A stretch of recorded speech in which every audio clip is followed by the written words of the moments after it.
جب کافی کو کافر اور پرنٹنگ پریس کو شیطانی مشین کہا گیا، ہم سائنس، نئی ایجادات اور ترقی کو روک نہیں سکتے، وی پی این پر پابندی سے کیا ہوگا؟ سہیل وڑائچ کا ہنگامہ خیز کالم۔ اسلامی نظریاتی کونسل کی جانب سے وی پی این کو غیر شرعی قرار دینے کا فتویٰ موضوع بحث بنا ہوا ہے۔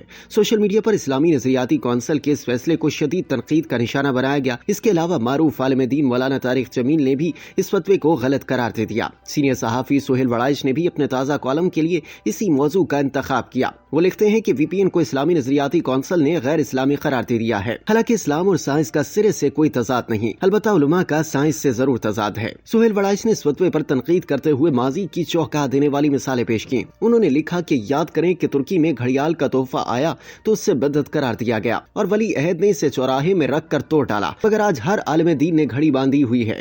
کیمرہ ایجاد ہوا تو تصویر کے خلاف فتوے آئے، ترکی میں تصویر کو کافرانہ قرار دیا گیا۔ ہمارے خطے کے علماء تو چند سال پہلے تک تصویر اتروانے کو گناہ قرار دیتے تھے۔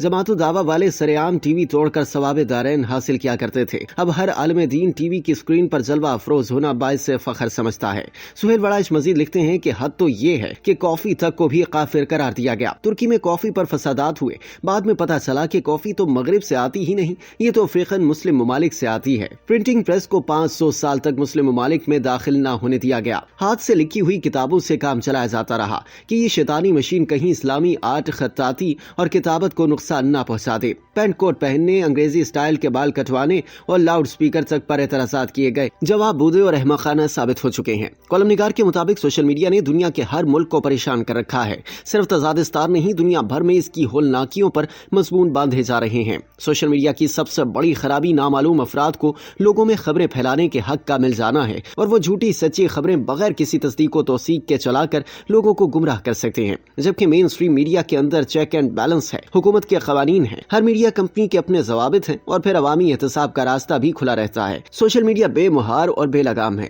جھوٹ پھیلتا ہے، انتشار کا باعث بنتا ہے۔ سہیل وڑائچ نے اپنی رائے کا اظہار کرتے ہوئے لکھا کہ اس انتشار کی وجہ سے وقتی طور پر ملک کی ترقی بھی متاثر ہوتی ہے، مگر میری حقیر رائے میں شتر بے مہار کا علاج پابندی نہیں بلکہ اس پر قوانین و ضوابط کا اطلاق ہے۔ آج کل ریاست اور حکومت کا کام ترقی کے آگے بند باندھنا نہیں بلکہ کسی معاملے کو ریگولیٹ کرنا اور کسی دوسرے ایشو کو ڈی ریگولیٹ کرنا ہی رہ گیا ہے۔ کالم نگار نے حکام کو یاد دلاتے ہوئے لکھا کہ ماضی کا تجربہ یہ ہے کہ آپ کسی بھی چیز پر پابندی لگائیں گے تو وہ اور بھی زیادہ مقبول ہوگی، لوگ چور دروازوں سے یا چھپ چھپا کر اس پابندی کو توڑیں گے۔ سوشل میڈیا پر جھوٹی خبریں پھیلا کر اور گالیاں دے کر بدنام کیا جاتا ہے۔ میں خود کئی بار اس نفرت انگیز جرم کا نشانہ بنا ہوں، لیکن پھر بھی میرے خیال میں سوشل میڈیا یا وی پی این پر پابندی لگانے سے مسئلہ حل نہیں ہوگا بلکہ مزید پیچیدہ ہوگا۔ بہترین طریقہ یہ ہے کہ برطانیہ سوشل میڈیا کے حوالے سے جو قوانین و ضوابط ترتیب دے رہا ہے انہی کو اپنا لیا جائے، تاکہ یہ بھی شور نہ پڑے کہ پاکستان میں آزادیاں محدود ہو گئی ہیں، نہ کوئی یہ کہہ سکے کہ وی پی این پر پابندی سے ان کے بزنس کو نقصان پہنچ رہا ہے۔ سہیل وڑائچ نے وی پی این پر پابندی کے منفی اثرات بیان کرتے ہوئے لکھا کہ پابندیوں کے فلسفے کی بنیاد میں ہی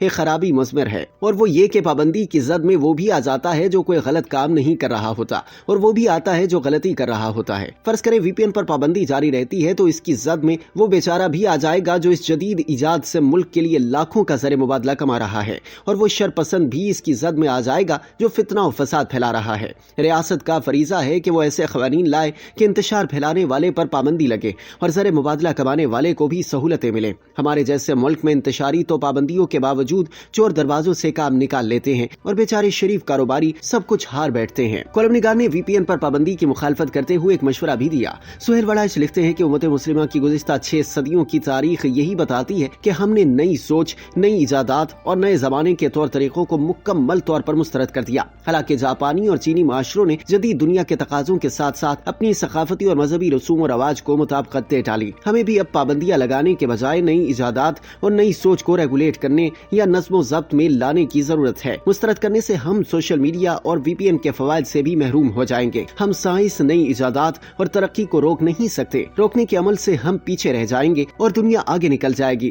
سہیل وڑائچ کے مطابق آئی ٹی کے شعبے میں بھارت ہم سے بہت آگے ہے، مگر پاکستان میں آئی ٹی کی روز افزوں ترقی سے یہاں بھی بہت سی کمپنیاں اپنے کاروبار کھول رہی ہیں۔ ہمیں فیصلے فوری ضرورت ضرورت کے تحت نہیں، دورس نتائج کو ذہن میں رکھتے ہوئے کرنے چاہیے۔ سوشل میڈیا کو منضبط کر لیا جائے، ریگولیشن میں لایا جائے تو یہی منفی ہتھیار ہمارا مثبت ہتھیار بن سکتا ہے۔ سہیل وڑائچ نے کالم کے آخری حصے میں پابندیوں کی بجائے قوانین پر عمل کرنے کا مشورہ بھی دیا۔ وہ لکھتے ہیں کہ آج کی دنیا میں سوشل میڈیا کی بے محابہ آزادی کا نقصان مین اسٹریم میڈیا کو ہو رہا ہے۔ تاجکستان کی میڈیا انڈسٹری شدید مالی خطرات کا شکار ہے۔ مین اسٹریم میڈیا پر قوانین اور ریگولیشنز کی بھرمار ہے، آئے روز جرمانے اور سرزنش کی جاتی ہے، جبکہ سوشل میڈیا فائر وال کے باوجود فیک نیوز پھیلانے میں مصروف ہے۔ اگر حکومت صرف رائج قوانین سے کام لے کر فیک نیوز پھیلانے والوں کو سزائیں دے تو دنوں میں فرق پڑ جائے گا۔ لندن میں قاضی فائز کے ساتھ بدتمیزی کرنے والے سوشل میڈیا جنگجو آزاد ملک برطانیہ میں رہتے ہیں، ان کو نہ ڈر ہے نہ خوف، اس لیے وہ حد سے گزر جاتے ہیں۔ حکومت پاکستان نے سخت موقف اختیار کیا، قانونی راستہ اختیار کیا تو 2 درجن ملزموں میں سے 7 نے باقاعدہ معذرت اور معافی کا اعلان کر دیا۔ ثابت ہوا کہ پابندیاں نہیں، قانون سازی اور مؤثر عمل درآمد مسئلے کا حل ہے۔